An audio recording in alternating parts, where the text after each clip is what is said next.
Buckle up, because today we're taking a deep dive into one of the most intense and mysterious books in the Bible, Revelation. Ah, Revelation. Yeah, it's a book that's both fascinating and frankly a little bit intimidating with all its wild imagery and cryptic symbolism. Can be a bit of a head scratcher for sure. But that's what we're here for, Yeah. right? To break it down, explore its message, and figure out what it means for us today. And to help us navigate this symbolic landscape, I've got an expert in biblical studies and apocalyptic literature with us. Well, thanks for having me. I've always been drawn to Revelation. It's a book that really packs a punch. So before we get into those fire-breathing dragons and mysterious beasts, let's set the stage a bit.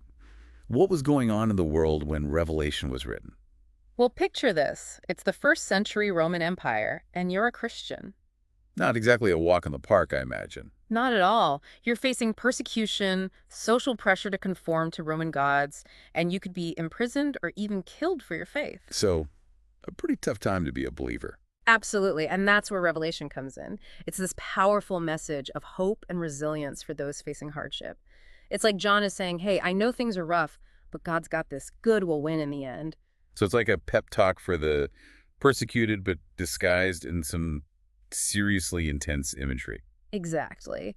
And to really grasp the power of Revelation, we need to remember that John was writing to 7 specific churches in Asia Minor, and these churches were facing various challenges: persecution, internal conflicts, false teachings. Kind of like those personalized postcards, but instead of wish you were here, it's more like hang in there. Yeah, that's a good way to put it.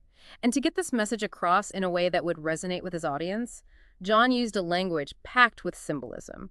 Think of it like a coded message designed to bypass Roman censors and speak directly to the hearts of believers. Okay, so let's talk about those symbols.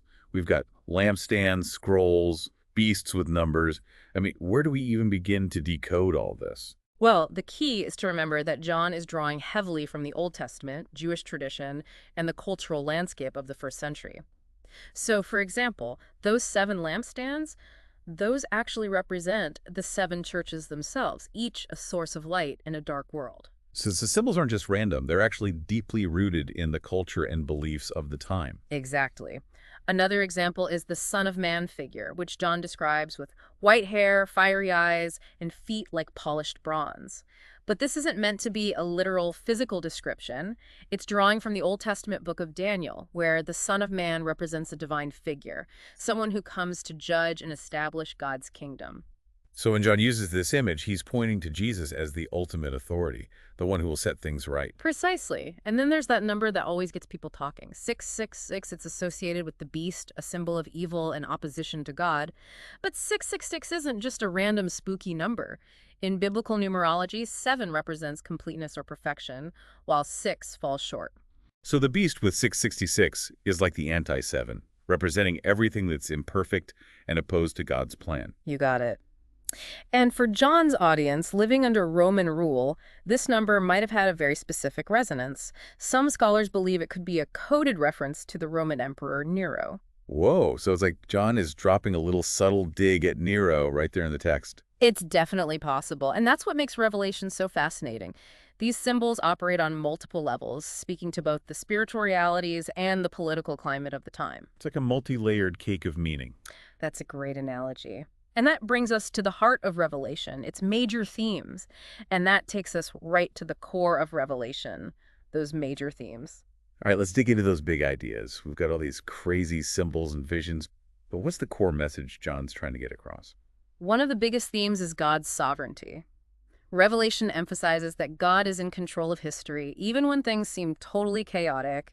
He has a plan, and ultimately it's going to win out. So even with those plagues and battles and that beast popping out of the sea, there's this underlying feeling that God's running the show. Exactly.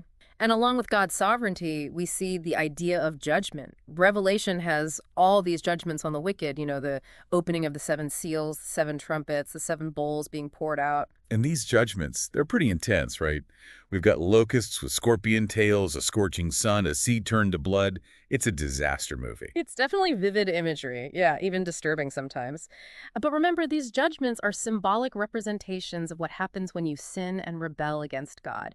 It's not necessarily about literal fire and brimstone punishment. So it's more about showing how evil just can't coexist with God's perfect nature. Right. And woven into these themes of God's sovereignty and judgment, there's also this really strong thread of hope that runs through Revelation, the hope of Christ's return and that new heaven and new earth. Yeah, that's the part that always gives me chills. It's like a sneak peek at ultimate redemption, a cosmic reset button. Exactly. And that's the culmination of God's plan, the final victory of good over evil. John describes this incredible vision of a new creation, a place without pain, suffering, or death. Like the Garden of Eden, only better. The imagery definitely makes you think of paradise. John talks about a city, the New Jerusalem, descending from heaven, all decked out in precious stones, full of God's glory. And in this new creation, God actually lives with his people, right? It's like the ultimate reunion. That's the ultimate promise. God and humanity back in a right relationship, that separation caused by sin totally gone. Now, you might be wondering about some of the groups John mentions, the 144,000, the two witnesses, that great multitude. Who are all these folks, and what are they all about? That's always been a head scratcher for me. What roles do they play in this whole apocalyptic drama? Well, the 144,000 are often seen as symbolic of God's faithful people, those who stay true to him, even with all the persecution. It's not so much a literal number, but more a symbol of those who persevere in their faith.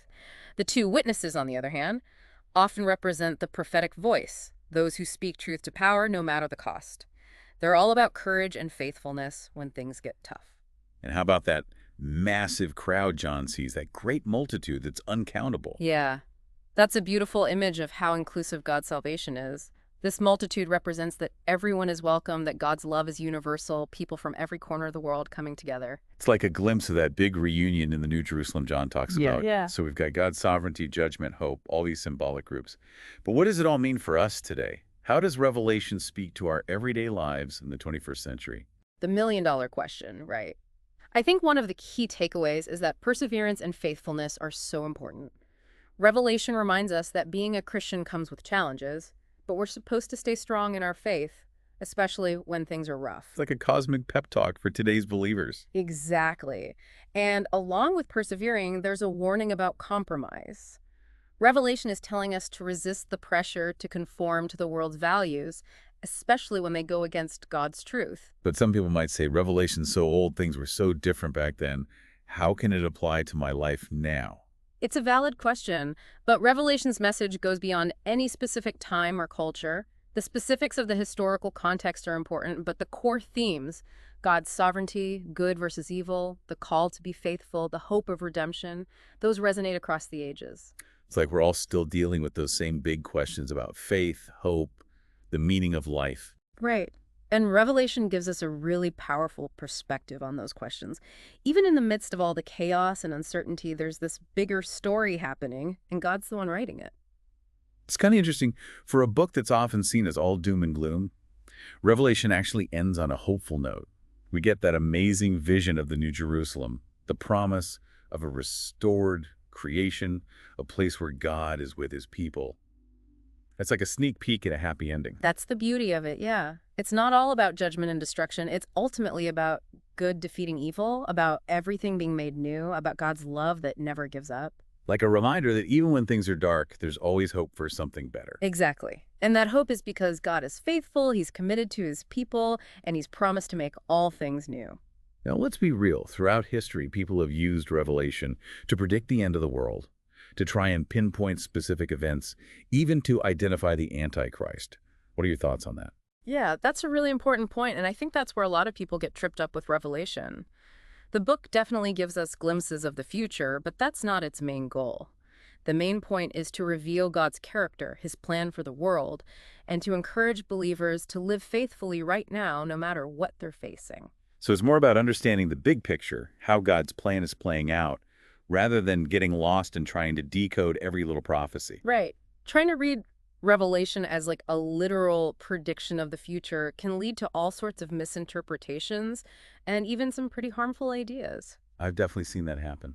It's like people get so caught up in trying to crack the code that they miss the bigger message. It happens a lot, and it often leads to fear and anxiety, which is the opposite of what John was trying to do.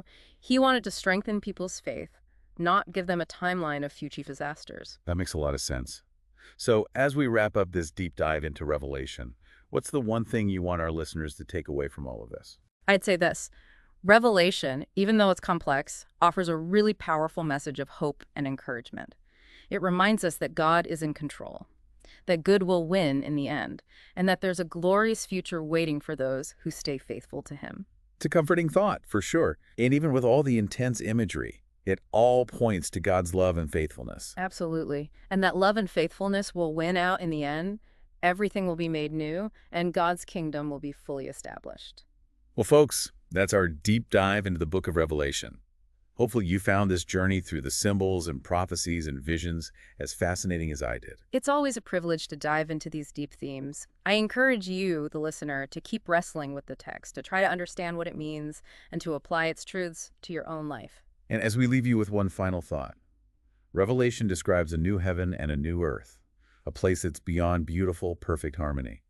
What do you think this new creation will be like? What are your hopes and dreams for that future? Thanks for joining us on the deep dive.